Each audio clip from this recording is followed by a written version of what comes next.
या देवी सर्वभूतेषु शक्तिरूपेण संस्थिता नमस्तस्यै नमस्तस्यै नमस्तस्यै नमो नमः। अश्विन मास के शुक्ल पक्ष की अष्टमी तिथि को दुर्गा या महाअष्टमी के रूप में मनाया जाता है। दुर्गा अष्टमी और नवमी अष्टमी दोनों ही बहुत ही महत्वपूर्ण है। अष्टमी तिथि को कहीं कहीं पर महाअष्टमी और बंगाल में दुर्गा अष्टमी भी कहा जाता है। अष्टमी पर हम माँ के 8वें स्वरूप महागौरी की पूजा अर्चना करते हैं। 8वां नवरात्र महागौरी स्वरूप की आराधना के लिए समर्पित है। इस अवसर पर माँ महागौरी की विशेष पूजा, व्रत और कन्या पूजन का विधान है। और कहीं कहीं पर लोग इस अष्टमी को ज़्यादा महत्व देते हैं और कहीं पर नवमी को। किसी के यहाँ अष्टमी पूजन होता है, किसी के यहाँ नवमी पूजन होता है। विशेषकर अष्टमी पूजन ही होता है। और अष्टमी पूजन की सही तिथि क्या है, आइए इस बारे में जानते हैं। अष्टमी तिथि जो प्रारंभ होगी वो 29 तारीख को शाम को 4:31 पर होगी और अष्टमी तिथि का समापन होगा वहीं पर 30 सितंबर को 2025 को शाम को 6:06 पर। ऐसे में उदय तिथि के अनुसार जो अष्टमी तिथि है वो सितंबर को मनाई जाएगी। नवरात्रि में कन्या पूजन का विशेष महत्व है। सामान्यतः लोग सभी 9 दिनों में कन्याओं का पूजन कर सकते हैं, लेकिन अधिकांश श्रद्धालु दुर्गा अष्टमी और महानवमी पर इसे करते हैं। इस बार शारदीय नवरात्रि में कन्या पूजन 30 सितंबर और 1 अक्टूबर को महानवमी पर किया जाएगा। जो अष्टमी मनाएंगे वो 30 तारीख को कन्या पूजन करेंगे और जो नवमी मनाएंगे वो 1 तारीख को कन्या पूजन करेंगे। कुछ लोग दुर्गा जो नवरात्रि के व्रत है वो एक पहला और एक लास्ट का व्रत रखते हैं, बीच के नहीं रखते हैं, ऐसे भी रखते हैं। तो उसके अनुसार जो लोग अष्टमी पूजन करेंगे वो सप्तमी का व्रत रखेंगे यानी 29 तारीख को, और जो लोग नवमी का पूजन करते हैं वो लास्ट व्रत रखेंगे 30 सितंबर को, क्योंकि 30 सितंबर को अष्टमी है और 29 तारीख को सप्तमी है। जो अष्टमी पूजन करेंगे उनका आखिरी व्रत होगा 29 तारीख को, और जो नवमी पूजन करेंगे यानी 1 अक्टूबर को उनका आखिरी व्रत रखा जाएगा 30 अक्टूबर को। 30 अक्टूबर को नहीं, 30 सितंबर को। अष्टमी पूजन का महत्व क्या है? महासप्तमी के दिन जहाँ देवी की प्रतिमाओं में प्राण प्रतिष्ठा होती है, वहीं पर अष्टमी पर महागौरी की पूजा का व्रत रखा जाता है। शास्त्रों के अनुसार महागौरी अत्यंत गौर वर्ण वाली देवी है, जो सफ़ेद वस्त्र धारण कर बैल पर सवार होती है। उनके 4 हाथ हैं और वे त्रिशूल सहित अन्य आयुध धारण करती हैं। इस दिन स्नान ध्यान करके विधि से की गई पूजा से माँ महागौरी प्रसन्न होती है और साधकों को सुख समृद्धि और शांति का आशीर्वाद देती है। अष्टमी पूजन हम 30 सितंबर को करेंगे और जो नवमी पूजन करेंगे वो 1 अक्टूबर को।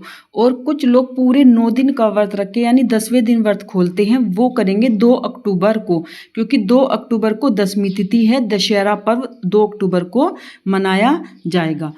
अष्टमी तिथि पर भी बहुत से आ रहे हैं विचार कि कन्या पूजन इस टाइम है, कन्या पूजन इस टाइम है, लेकिन जब उदय तिथि में हमारी कोई भी तिथि होती है तो पूरे दिन का शुभ मुहूर्त होता है। आप किसी भी टाइम नवमी पूजन पर हो या अष्टमी पूजन पर, आप सुबह से लेकर 6 बजे से लेकर और 1 बजे तक किसी भी टाइम आप अपनी कन्या पूजन कर सकते हैं। और पूजा का पूरा दिन शुभ मुहूर्त रहता है, आप कभी भी पूजा अर्चना कर सकते हैं।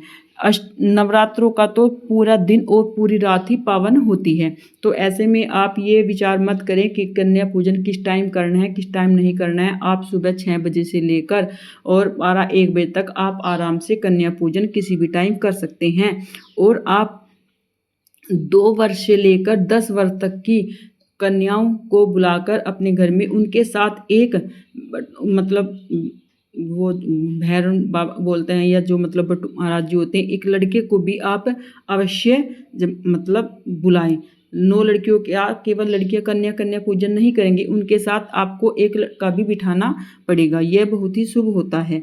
और फिर आप उन सबको पूजन करके पहले उनके पैर धुलवाइए और फिर अच्छे से उनके पैर धुलवा कर उनको एक अच्छे साफ टॉवल से पोंछिए और उनको अच्छा सा आसन बैठने के लिए दीजिए। और फिर आप उनको अच्छे से पूजा अर्चना करके तिलक लगाइए, कलावा बांधिए और उनको चुंदड़ी उड़ाइए और फिर आप उनका कन्या पूजन कीजिए।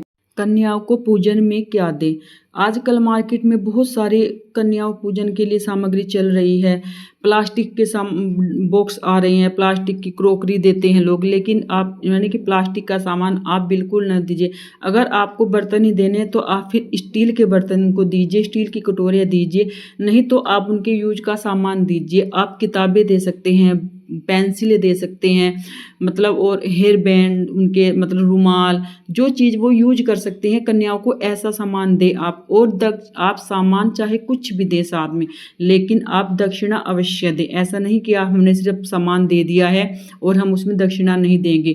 आप कन्या पूजन में कन्याओं को कुछ भी सामान दें, उनके पढ़ने की किताबें दें, आप उन्हें चूड़ियाँ दे सकती हैं, आप उन्हें हेयर पिन दे सकती हैं बालों में, जो भी करने अपने यूज का सामान होता है वो दें। लेकिन प्लास्टिक का सामान आप क्रॉकरी कटोरी वगैरह मत दीजिए। आपको कोई कटोरी देनी है तो आप स्टील की दीजिए। और फिर आप उनको दक्षिणा भी अवश्य दीजिए। और फल में आप उनको एक मात्रा ऐसा फल है, आप उनको केला अवश्य दीजिए चलते टाइम। जब पहले कन्या पूजन हो जाए, जब आपके यहाँ से कन्या चलने लगे तब आप उनके पैर छूते रहिए और उनको केला फल यानी मौसमी फल अवश्य दीजिए। जानकारी आपको पसंद आई हो, वीडियो को लाइक करें, शेयर करें। आपके एक लाइक से हमें बहुत प्रेरणा मिलती है अच्छी वीडियो और अच्छी जानकारी आप तक देने के लिए। आप मेरे नए व्यूवर्स हो तो आपका आने के लिए धन्यवाद, और अगर आप मेरे पुराने व्यूवर्स हो तो आपका दोबारा मेरे चैनल पर आने के लिए धन्यवाद। नए व्यूवर्स प्लीज़ चैनल को लाइक एंड सब्सक्राइब करें ताकि आपको सभी संपूर्ण जानकारी, सही जानकारी आपको समय से मिल सके। हमारे चैनल पर सभी कथाएँ वगैरह प्रस्तुत हैं, जो आप देख सकते हैं। आगे भी सभी कथाएं मिलती रहेंगी। और एक लाइक, एक कमेंट अवश्य कीजिए। कमेंट में जय माता दी अवश्य लिखिए। राधे राधे।